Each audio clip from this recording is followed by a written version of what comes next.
Okay, nachamba natin to si Juan. Mukhang may may bahid ng kalungkutan pa rin yung kanyang mukha eh. Pero tatanungin natin kung ano ba talaga yung talagang nangyari kay Mervin Corpus no last kilometer sa stage 8 ng Tour of Luzon. Ano nangyari talaga? Ang nangyari doon, napunta ako sa breakaway. Alam ko na, napunta ako sa breakaway, wala pang first 30. Yung kondisyon natin yung kondisyon natin sa daan, andun pa rin. Pero hindi natin expect na pagdating sa dulo, doon mo mararamdaman yung pagod. Meron pa lang gano'n. Oo. Pero sa tingin mo, nung sabi Canon pa lang, yung pagpasok sa... Pagbungad pala ng Canon, kondisyon pa talaga. Kasi yung kapwa natin Pilipino, deserve naman talaga na tumulong sa akin. Pare Dominic Perez, Pare Ryan Togawin na yung kumbaga, talagang deserve talaga na tulungan talaga ako. Kahit gano'n, nagpapasalamat pa rin ako sa kapwa ko Pilipino na nakasama ko sa breakaway.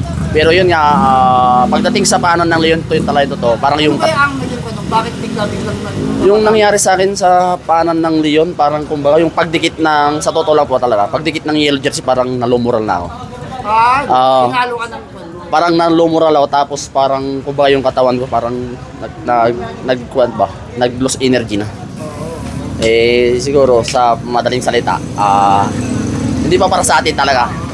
Kumbaga, siguro nandun na yun pero hindi pa binigay ni Lord. Pero siguro sa akin,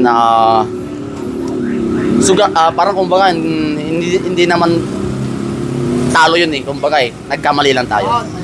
Tsaka kung hindi naman tayo nagkakamali, hindi tayo matututo. Kaya yun lang sa akin, papasalamat pa rin ako kay Lord.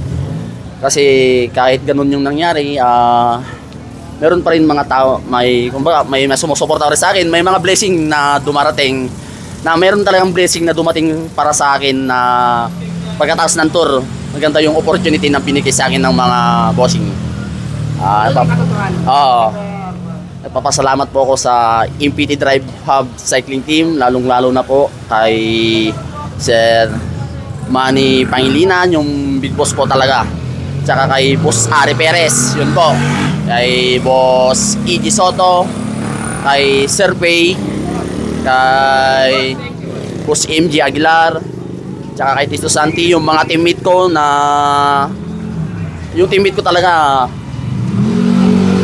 kunting panahon lang na nagsama kami, pero yung tiwala nila sa akin ang laki talaga Ikaw ba na yung isang teammate mo nasasabihan ka na ayun, malaking bagay yun yung nasa laro ka, sasabihin ka na kalma ka muna, kain ka lang dyan, mamaya ka nakikilos sa dulo, yung mga ganun ba. Kasi kumbaga pag sinasabihin ka ng ganun ng teammate mo, parang lalo na si Kwan yung magkapatid, si John Rick tsaka si Junel, sobrang thankful ako sa nila. Mga fans mo, nasabi mo dahil medyo nalungkot yung ibang mga fans mo?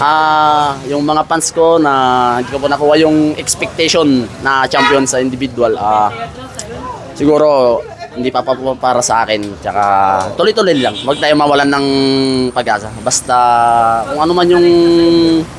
Minsan, hindi na maiwasan yung nababash tayo pero ganun talagang buhay.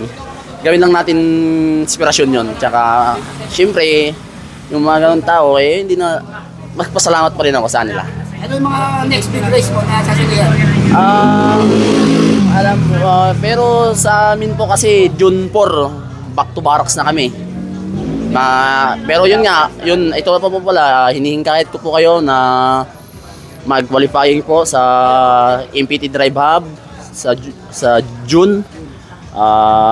Kasi parang plano po ng team namin, kumuha po ng mga under 23 tsaka elite.